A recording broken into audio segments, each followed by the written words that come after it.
Since man first figured it out, fire has been both friend and foe in the evolution of humanity. Fire can mean life or death, and the difference between a hot meal and a frozen dinner. It has contributed to faster transportation, space travel, and advanced medicine. And yet, we still struggle with its never-ending hunger to burn.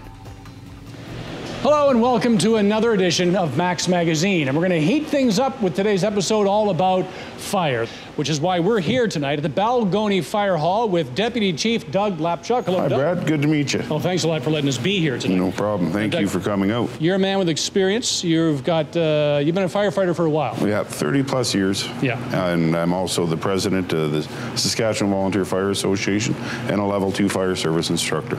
Right, because you're one of the main guys that trains the firefighters here. Absolutely, and I usually teach Firefighter Kindergarten, and that's where you get to go. It's a good place for me to start, certainly. So without further ado, Doug, why don't you take me to school? Okay, come on this way. All right, Brad, we're going to teach you how to dress. The rest of the boys are going to work with you. This is your gear, boots, jacket, everything. However, we're not going to teach you nice and easy. If you were actually responding to a call, you would run from your house to your vehicle into the hall and run in. So everybody is going to do 15 jumping jacks. Okay, you lead them and count off. Me? Ready? Yep. Ready? Go. 1, 2, Louder. 3, 4, 5, 6, 7, 8, 9, 10, 11, 12, 13, 14, 15. Okay, take your jacket off, take your shoes off, step into your boots. Regan is showing us as we go along. Now pull your pants up, suspenders up over your shoulders. Do up your flies. You're going to put your balaclava on. Regan will show you how to put the clava on properly so there's no wrinkles. Now your jacket, put your jacket on. Make sure your thumbs get into the thumb hooks. Do up your zipper all the way up, or your fasteners all the way up, whatever type you've got. Put your helmet on. Chin strap on, adjust it so that it's comfortable. If I walk up to you, I should not be able to spin your helmet without your head following it. Get your gloves on. And when you think you're done, put your hands up in the air, and for every error you find, it's 5 jumping jacks. Okay, you think you're ready, bud? I think so.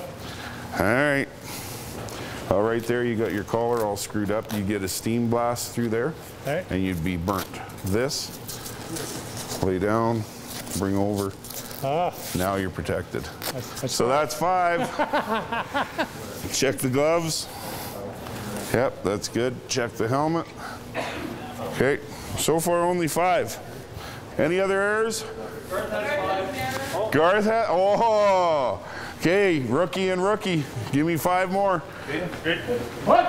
2, 3, 4, 5.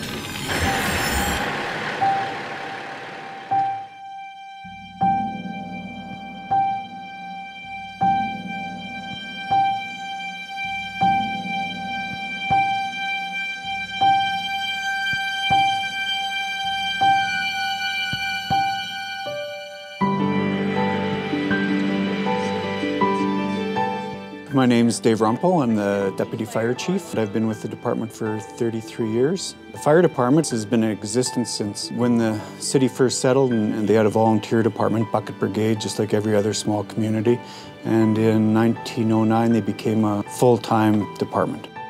The firefighters themselves put these scrapbooks together, or put the first one together, from the days where there was no breathing apparatus to very technically complicated breathing apparatus today. One of the first things that the Town Council of Saskatoon did in 1903 was buy a steam-powered fire pump. And it was a horse-drawn thing, or in the picture you can see that it's actually an ox-drawn thing. And they used steam to run a pump to get high-pressure water out to the hose. So the story, however, is that the very first time they tried to use it, the steam pump didn't work. And so they had to resort to bucket brigades. Initially, of course, all the fire apparatus is horse-drawn.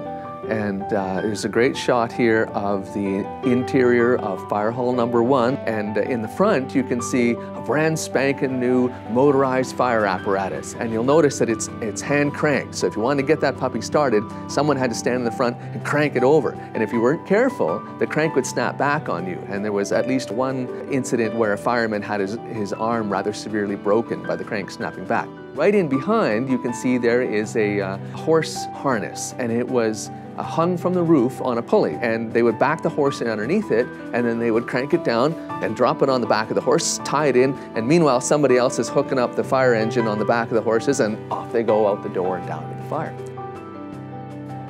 It was just a daily routine that they would do, is, you know, check the Phoenix in the days and put the clippings in the thing, and obituaries, weddings.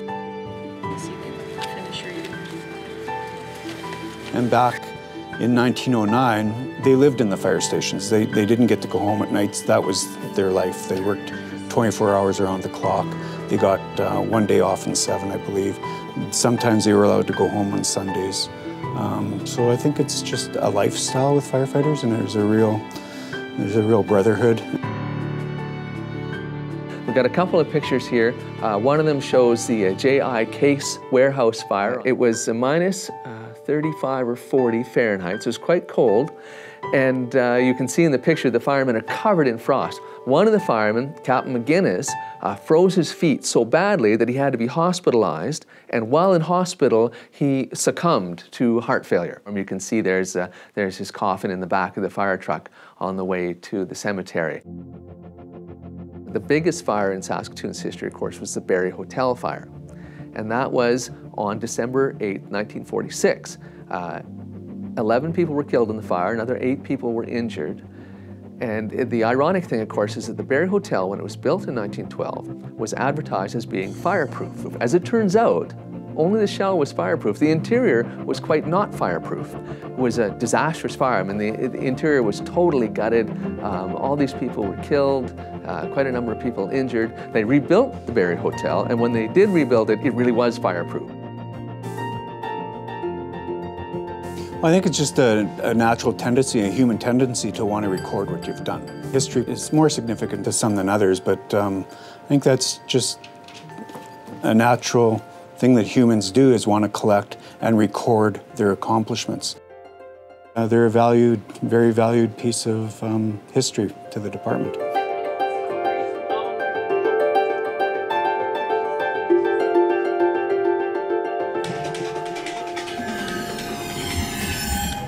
James, straight line facing this way, starting at the door. Everybody, put your right arm in front on the partner in front of you. Next one. Okay, right hand up in the air. Put your shield down. I knew that would get you. It's an integrated one. Sorry, buddy. That was rude. That was rude. Okay, right hand up in the air again. On the shoulder in front. Up. Down, up, down, up, down. There's your pat on the back.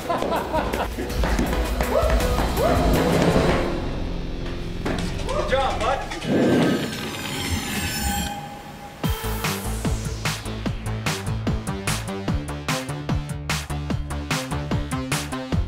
Ironclad provides what we like to consider a one-stop shop. We do everything from work readiness for somebody who is brand new to the workforce, somebody who is looking to change careers, or somebody that's trying to recertify to bring their current certificates up to date.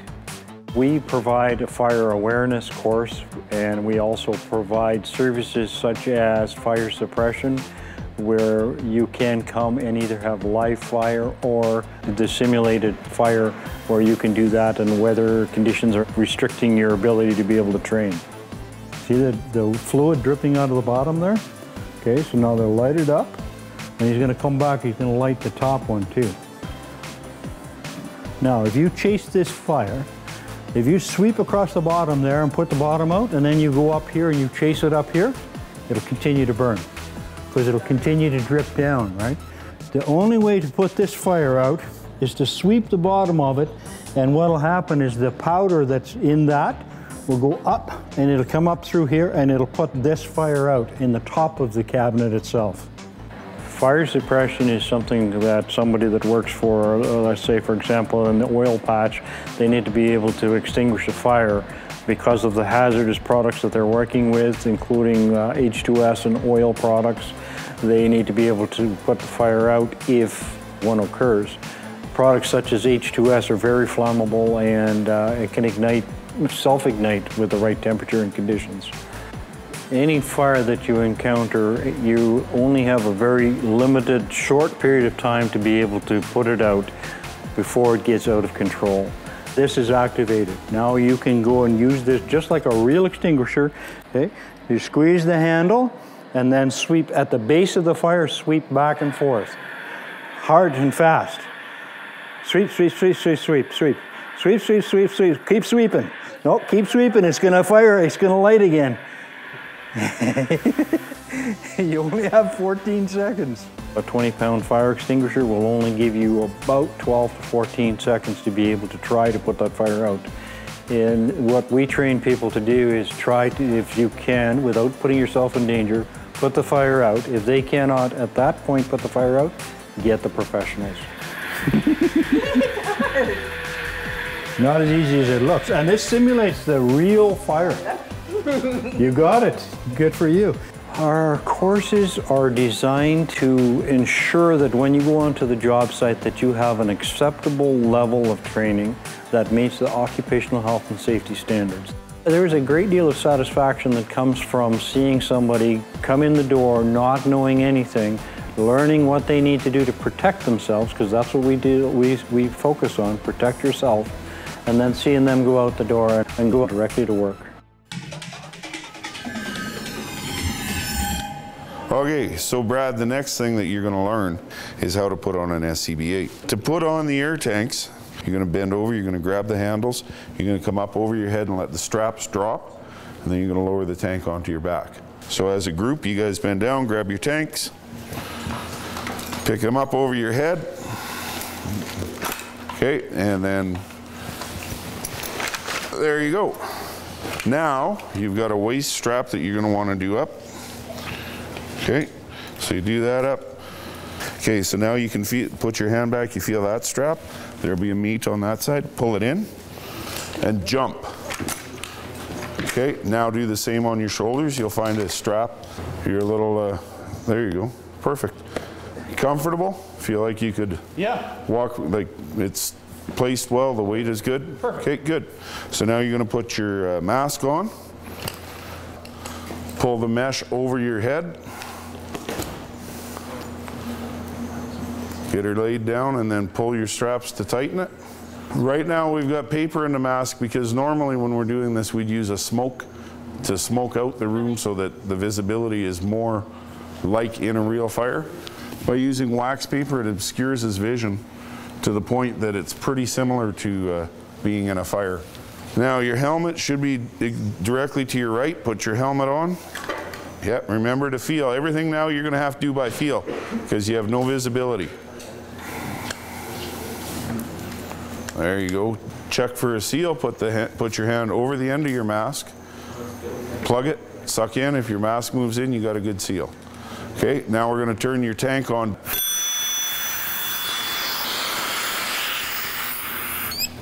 Your tank is on. So left hand to the regulator. Press the 2 gray buttons. Pull it off and put it into the hole.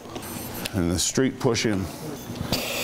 And breathe like normal. Every time you draw in, oh, do the dance, jumper, you're gonna set off your pass alarm. That's not the pee-pee dance of firefighters, that's the pass alarm.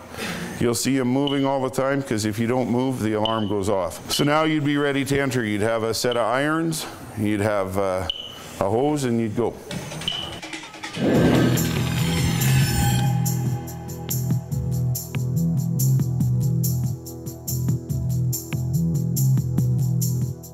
At the provincial wildfire centers where the overall management for wildfire operations takes place and all the related units that support the operations group.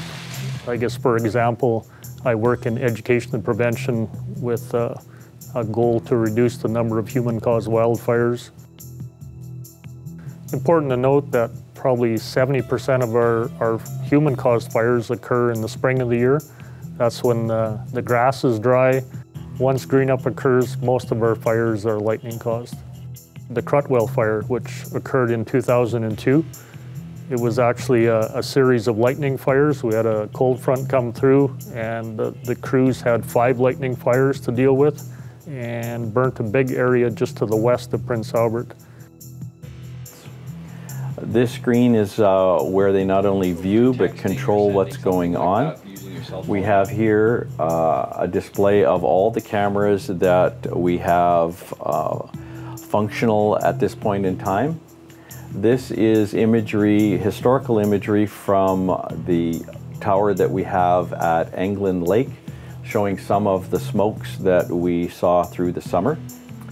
So one of the other departments within this building is our fire detection portion of it. We recently moved away from manned towers, observation towers to look for fires, to detection cameras. So we have one room dedicated to that.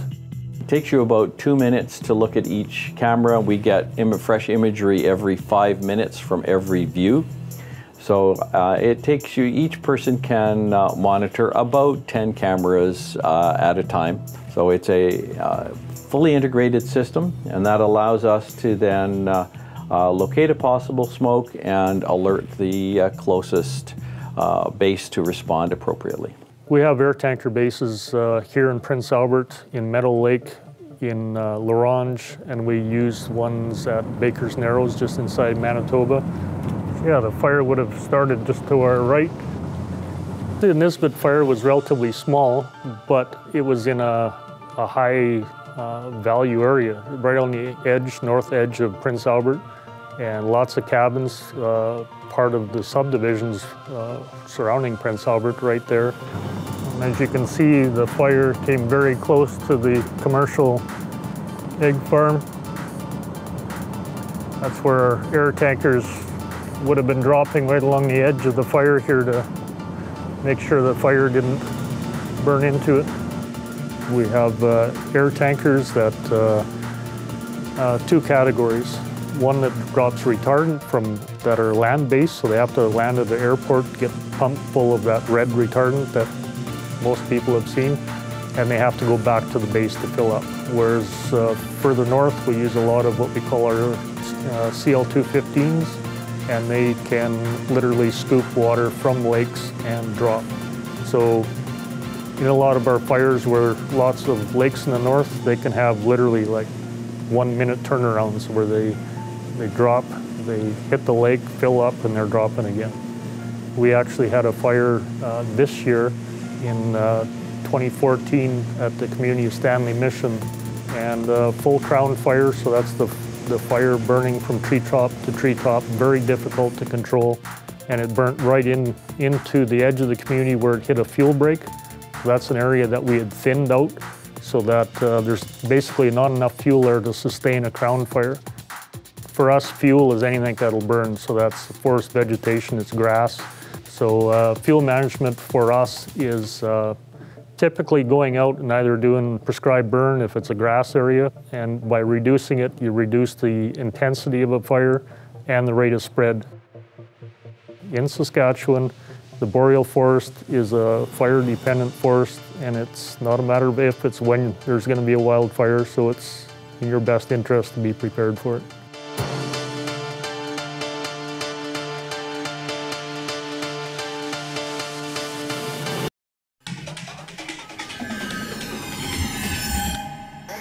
Ready? Here we go. Okay, you're doing good, Brad. Talk to your partner. You got a doorway on the right, we'll go past it. Garvie scan coming up on the right. Okay? Doing good, guys. Keep doing your search. Okay. I'm with you. Okay. Turn right. Solid down to the floor on your hand. Okay, another stairs. I feel somebody. Tell them where their shit is. Where do you feel? Straight back on my left-hand side. Okay, you got her? Yeah. Don't lose the wall, guys. Don't lose track of where you are in the building. My left hand's on her head. Okay, you got her? Yep. Okay, Right. turn around and come out now. Brad, you gotta lead him out. Okay. Okay. Where are you? Trying to find the wall again. On the wall, Brad. I'm trying to find the wall. Come on. I'm trying to remember, I got all disorientated because we came in on our right. Are you okay? Yeah, I got some chairs. Keep talking, keep that wall on your left, Brad. Keep that wall on your left, buddy.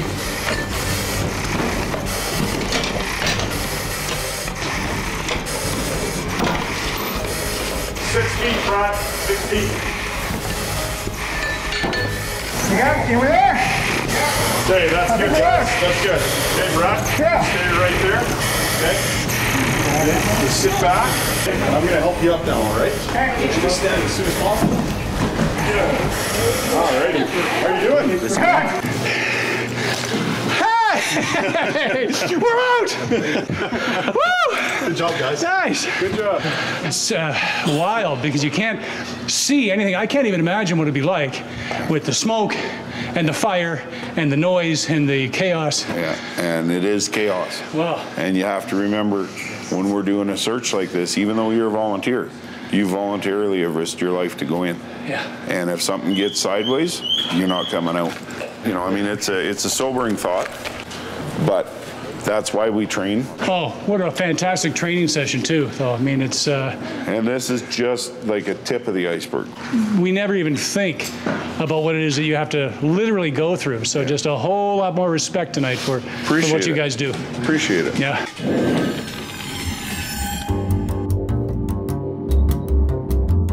My name is Kevin Steinborn. I'm the Deputy Fire Chief of Prevention with the North Battleford Fire Department here in the city of North Battleford. My role is to educate people about fire safety, do inspections, investigations, public education, and that kind of stuff. We do exit drills in the home for children. We offer free home inspections and a Safe Baby program where anybody in the city of North Battleford that has a new baby, they send a form to us and we'll come to their house, do an inspection of their home and install a smoke alarm in the baby's room for free. The leading cause of fires still is careless cooking, so kitchen fires. Second leading cause of fires is juvenile fire setters, so children with matches and lighters. And then we're seeing an increase on electrical fires, improper use of extension cords and electrical components. The most important thing in any seminar or any talk that I give is the importance of having smoke alarms. The code says that you need to have one per every level of your home. We have 11 smoke alarms in my house, only because of what I do and what I see, and I know how important and how those units save lives. In this community, every landlord has to physically check those smoke alarms every 3 months and document it. If they don't have one in their home or they don't have the documentation that they've provided that for the tenants, and something happens, somebody gets hurt or somebody dies in that house fire, then we go after the landlord. The other mistake that a lot of people make and is major appliances like your fridge and your microwave and your deep freeze. Appliances like that, they have to be plugged directly into a wall outlet. They can't have a flexible cord or an extension cord powering that unit. And nowadays too, the electronics, everybody, you walk into my kids' room and they've got iPod chargers and computers and cell phone chargers and everything like that. We have so much technology and not enough plugs, and the mistake that a lot of people make is using extension cords that aren't designed for those purposes and overloading them. So what I recommend to people is make sure that you have a CSA or ULC approved power bar if you have to plug in multiple small appliances. When we go to the schools, we do fire drills, we teach the kids on how to escape the schools, and we want these children to go back home and make fire safety plans for their homes. Drawing a floor plan, showing 2 ways out of each room or out of the house, and then the most important thing is having a meeting spot outside. And nothing better for me or any firefighter to show up at a house at 3:30 in the morning and the family's outside saying we're all outside, we're all safe. But our hearts slow down and then we can just deal with the fire. And here we take great pride in our community and in our job, and crews are out every day doing inspections of facilities in our city. They're training every day to keep their skills up so that when the alarm goes off, they're ready to go. You know, I've been doing this job for 29 years now, and you know, I'd never looked back and wished I would have did something different. It's been very rewarding. Yeah, there's been some scary moments, you know, in my career, but you know what, I just love it. And you know, the best thing is when we can go and actually help somebody, and not always are we able to save everybody, you know, but every firefighter nationwide, you know, we only do the best we can. So it's just been very rewarding for me, and it's been an awesome career.